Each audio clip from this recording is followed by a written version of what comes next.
They were roaring in at top speed when they hit us. There must have been at least 100 of them. We were pinned down and about to be turned into ground food concentrate number 15. Then Razorjack popped the big rips, screamed like a banshee on steroids, and went right over the top of the lead Cyberbike. Savage Dog. Section 2. Getting Cyberpunk. Headwear is the hardware, the frame which allows the character to interface with the rules. Remember, the disc is not the software, and dice rolls are not your character. Don't get too caught up in the statistics. Character points. Character points are the cash of character creation. Use them to buy the various mechanics aspects of the character, like good looks, a strong hard body, unshakable cool, and street smarts, but not skills. We've given you 3 ways to generate character points. 1. Random. Roll 9d10 and total them. You have this many character points. 2. Fast. Roll 1d10 for each stat, 9 in all. Rerolling any scores of 2 or less. Place rolls in each stat as desired. 3. Cinematic. This option is for referees only. As the designer of the adventure, the referee has the option of choosing the number of points for each character based on its position in his or her game. Major hero to 80 points, major supporting character to 70 points, minor hero to 75 points, minor supporting character to 60 points, and average to 50 points. Note, we could at this point warn prospective referees about the various dodges their players will have for creating super characters. But face it, if they want to create a Mondo character, who are we to stop them? You're all big boys and girls now, and if you, as a referee, think your players are getting way out of line, why not just go ahead and waste them? That's the Cyberpunk way. Dice. All systems in Cyberpunk use 2 types of dice. The common garden variety 6-sided die, found in most popular games and in Las Vegas, and the more esoteric 10-sided die, used exclusively by the Japanese Imperial Navy and in many role-playing games. Dice are usually referred to in Cyberpunk as a D, followed by the number of sides of that dice. For example, a normal 6-sided die would be referred to as a D6. There are a number of ways in which dice can be used, such as rolling a group of dice together and adding the result. Roll 3d6 would mean you roll 3 6-sided dice to get a value between 3 to 18. Rolling 1 or more dice together and adding another value called a modifier to get a final value expressed as 1d6 plus 1 or 1d10 minus 2. Rolling 2 10-sided dice together, designating one to mark the tens place and the other to mark the ones place, called rolling a percentage. Rounding and modifying. In Cyberpunk, if you are asked to divide something and you come up with a decimal value, you will automatically round the result down to the nearest whole number, such as 2.65352 becoming 2. If a modified value, such as 1d64, comes out equal to or below 0, it is automatically equal to 1 unless otherwise specified. The hard copy form. First thing you're going to need is a place to record all of your information. Photocopy or draw your own hard copy form to work on. Make sure you keep a backup of this form just in case the original gets flagged in the middle of a run. Remember, the future's disposable. Okay, get your hard copy, roll your dice, and let's start plugging in your character. Statistics. Each Cyberpunk character has 9 statistics, values representing the level of native ability of the character in specific areas of activity. These stats are rated from 2 to 10, with 2 being the worst possible, 10 being the best possible, and the average falling at about 5 or 6. Divide your total number of character points between each of your 9 stats, adjusting the amounts in each one as you think best describes your character's natural abilities. No statistic may be less than 2 or greater than 10. Intelligence, or INT. This is a measure of your problem-solving ability, figuring out problems, noticing things, remembering information. Almost every character type will need a high intelligence, with Netrunners and corporates requiring the highest of them all. Reflexes, or REF. This is a combined index covering not only your basic dexterity, but also how your level of physical coordination will affect feats of driving, piloting, fighting, and athletics. Characters who intend to engage in a great deal of combat, such as solos, nomads, or rocker boys, should always invest in the highest possible reflex. Cool, or CL.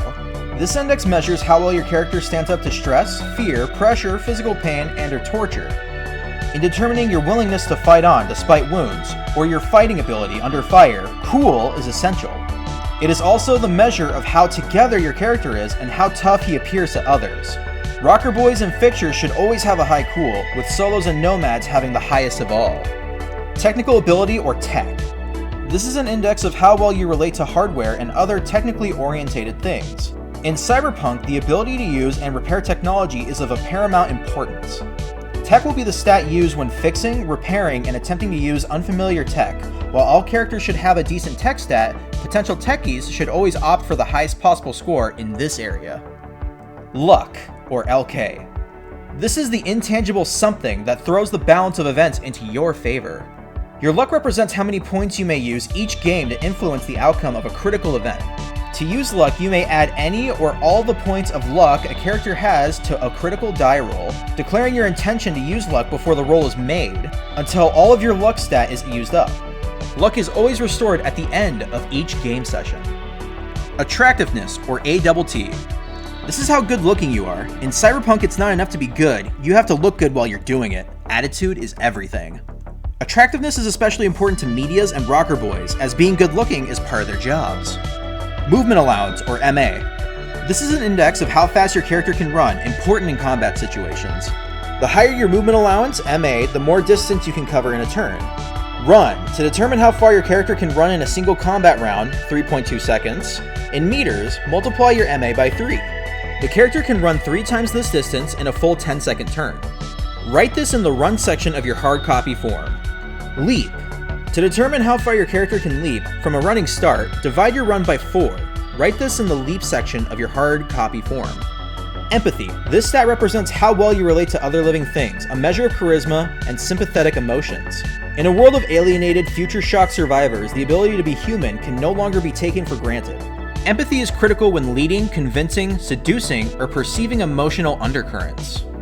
Empathy is also a measure of how close he/she is to the line between feeling human being and cold-blooded cyber monster. See page 73 for details. Humanity. This is a measure of the toll cybernetics takes on your ability to relate to other living things. Multiply your empathy by 10 to determine how many humanity points you have. Write the result in the box on your hard copy form. Remember, for every 10 points of humanity loss, you will automatically lose 1 point of empathy. This can have a serious effect on any empathy-related skills, as well as forcing you to the edge of cybernetic-induced psychosis. Body type, or BT. Strength, endurance, and constitution are all based on your character's body type. Body type determines how much damage you can take in wounds, how much you can lift or carry, how far you can throw, page 99, how well you can recover from shock, and how much additional damage you cause with physical attacks. Body type is important to all character types, but to solos, rocker boys, and nomads most of all. Body types and points. 2 points reflects very weak, 3 to 4 points reflects weak, 5 to 7 points reflects average, 8 to 9 points reflects strong, and 10 points, very strong. You may carry up to 10 times your body type in kilograms. You may also deadlift 40 times your body type in kilograms. This allows for the maximum carrying capacity of 100 kilograms, and the maximum deadlift 400 kilograms. Save number. Your character's save number is a value equal to your body type. To make saves, you must roll a value on 1d10 equal to or lower than this number. There are 2 types of saves in Cyberpunk. Stun saves. When you take damage in Cyberpunk or have been exposed to knockout drugs, you'll be required to make a stun save. If you fail a stun save, you will automatically be knocked out of combat and be unable to recover until you can make a successful stun save in a following combat turn. You may make 1 save roll every turn until you succeed. Death saves. When you have been mortally wounded, see Friday Night Firefight on page 104, or when you have encountered certain types of poisons, you will need to make a save against death. On a failed roll, your body bank fodder. Take a moment to find the save box on your hard copy form and fill it in. Body type modifier, or BTM. Not all people take damage the same way. For example, it takes a lot more damage to stop Arnold the Terminator than it does Arnold the Nerd. This is reflected by the body type modifier, a special bonus used by your character to reduce the effects of damage. The body type modifier is subtracted from any damage your character takes in combat, with very weak giving you -0, weak giving you -1, average giving you -2, strong -3, very strong -4, superhuman -5, but only possible through cybernetics. For example, say you took 10 points of damage. If you were a very weak body type, you would take a full 10, but with very strong body type, you'd only take 10 minus 4, which is equal to 6 points of damage. Find the body type modifier BTM box on your hard copy form and fill it in. Remember, no matter how cybered up you get, make sure you're solid meat underneath. Attention body bankers, we've got a blue light special going on right now in cryo chamber number 15. We've got eyes in all colors and conditions going for half price. Hurry on down to Chamber 15 for best selection and get them before they spoil. Metacross Preservation. Okay, that was Section 2, Getting Cyberpunk. It was pretty fast. This is the baseline for your character. Comparison would be you getting your ability scores in D&D, measuring that the higher the statistic, the more superhuman you are in a certain ability. What they don't get into, though, is that a 10 reflects the pinnacle of human achievement. They don't state that outright. It can be inferred, but the reason why I'd bring this up as an issue is because later on, when we get to the skill section, it tells you that when the higher a skill you have in something is, the more infamous or renowned you become in it. Your statistics won't be effective in this sort of narrative way, but it kind of tells you the importance of what statistic would correlate to what skill. And so far, this sounds like a non-issue, but when you actually get to certain skills, you realize that you need to just start dumping into that specific skill. So like for reflexes on specific like handguns are going to be everywhere, and you're going to want to be able to land every shot every time, no matter what character you are, because you're always going to be using a gun in this game, unless you're just net running. And I guess spoilers ahead, but when you start getting to skills, you realize that your role skill directly ties to where you are in the world, how famous you are, how much you get paid, and how good you are at that specific thing that you specialize in. So there's almost no point not dumping all of your points into your role-specific skill.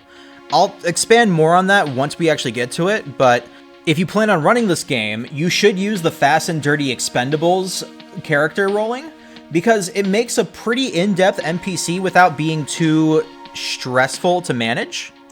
It doesn't tell you the page number for certain cybernetics or like what certain abilities do or the stats of weapons like right off the gate, but once you get familiar with the book, you can find it. You could probably even Google it or do some sort of like search for those specific things. But in terms of NPC generation, this is probably one of the best I've ever seen in any role-playing game. It might give you a little too much detail, but more detail is better than not, especially on such a small little page. You can say anything about this character besides their personality, and you would know exactly what to do with that. I would probably say don't make every NPC like this. Like, if there's commoners, like random schlub off the street, or like hired henchman number 70, you could probably pull from some pre-made stat card. I know there's a couple in the book's like premises. But if you want to like give your players an interesting world with interesting people to look at, this is a very good chart, so I am super down for this.